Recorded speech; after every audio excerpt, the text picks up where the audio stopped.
ऊपर वाले पर भरोसा करना कभी मत छोड़ना। एक आश्रम में साधु महाराज रहते थे।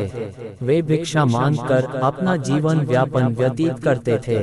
ये सोचकर आश्रम से शहर की ओर निकलते हैं कि वहाँ कुछ ना कुछ तो मिल ही जाएगा और शहर की भी सैर कराऊंगा।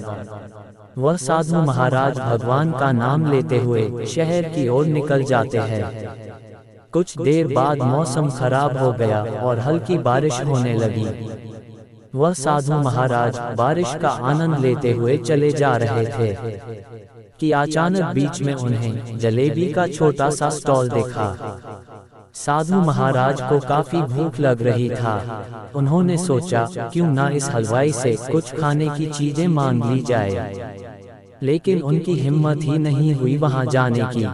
तभी हलवाई की नजर उस साधु महाराज पर पड़ती है जो बारिश में भीग रहे थे। वह मन ही मन सोचने लगता है, साधु महाराज काफी भूखे हैं। तभी हलवाई साधु महाराज को अपने पास बुला लेता है और साधु महाराज को भरपेट भोजन देता है।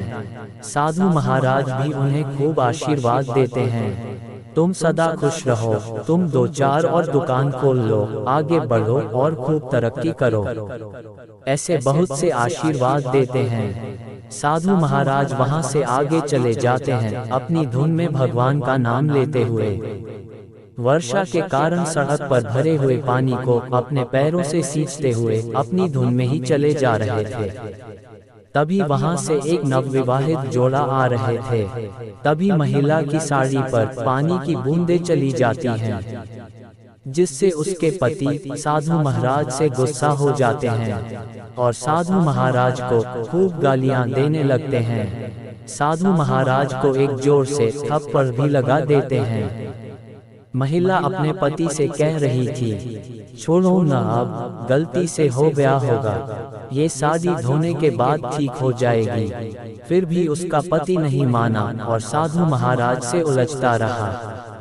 साधु महाराज भी अपने भगवान से मन ही मन कहते हैं, यह आपकी कैसी माया है, कभी भरपेट भोजन देते हो और कुछ देर बाद जोर से चपाटे।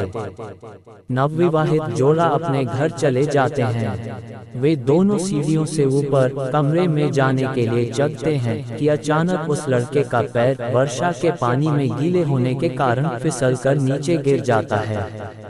वह लहूलुहान हो जाता है और तुरंत ही बेहोश हो जाता है। सभी लोग वहां इकट्ठे हो जाते हैं।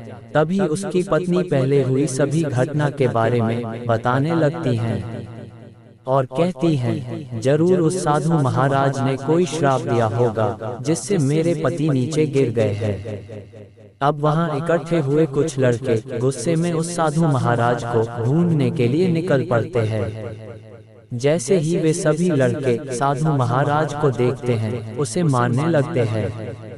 साधु महाराज पूछते हैं, मुझे क्यों मार रहे हो भाई? फिर उन लड़कों ने सारी बात बताई और कहते हैं, जरूर तुमने मेरे मित्र को श्राप दिया होगा जिससे वह सीढ़ियों से ऊपर चढ़ते वक्त नीचे गिर गया। तब साधु महाराज उन लड़कों से कहते हैं, देखो, इसमें मेरी कोई गलती नहीं है। मुझसे गलती से उसकी पत्नी की साड़ी पर पानी की छींटें चली गई थी, जिससे उसके पति ने मुझे खूब डांटा, एक चपट भी लगाई। मैंने कुछ भी नहीं किया, उन्हें श्राप भी नहीं दिया। उन्होंने ये सब अपने साथी पत्नी के लिए किया। वैसे ही मेरे साथ गलत होते देख मेरे साथी मेरे भगवान चुप कैसे बैठ सकते थे? उन्हें कुछ तो कुछ करना ही था। सभी लड़के शांत हो गए और वहां से चले गए। साधु महाराज भी अपने भगवान का नाम लेते हुए उनका गुणगान करते हुए आगे की ओर चले गए। हमारी यह वीडियो आपको पसंद आई हो तो वीडियो को लाइक करें, शेयर करके हमें सपोर्ट करें। धन्यवाद। आपका दिन मंगलमय हो। जय श्री राम।